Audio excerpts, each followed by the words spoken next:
Hiob tie duasa mienu. Ena marima baasa ijai Hiob bua.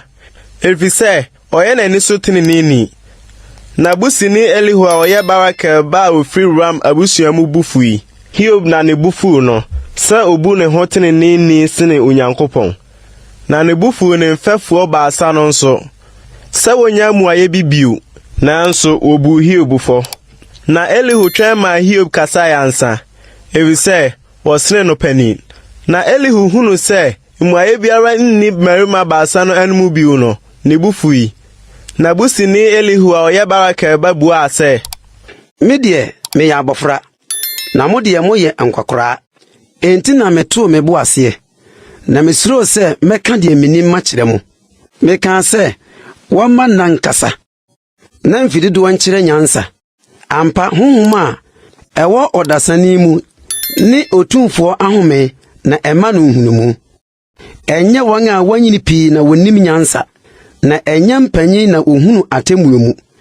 Enti na mese muntie me.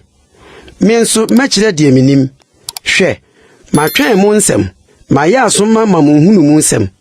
Se mo babore anyansem. Na mewe maso se meritie mo na hwe obiara ni mu a oka Hiob anim na obu ya ne nsem no. Na monka se yahunu nyansa Onyankopon na omono na enye onipa. Efiri se enye me na oka ne nsem no kire me. Na me nso meremfa mo nsem no mimuya no. Won abamuabu oremuya biu. Na won anum nsem so asa. Na se won kasa biu na wogina ho na won muya biu nti mentwen ana. Me nso mebuya me fam de. Me nso mekire de minim.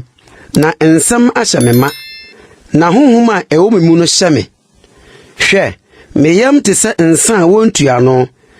Se ensan kotokuo foforo a erepe apaye.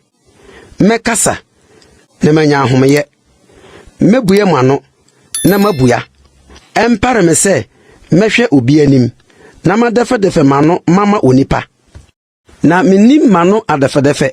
Anka ebia ebeka ketwa ase. Na mewofo afa me akọ.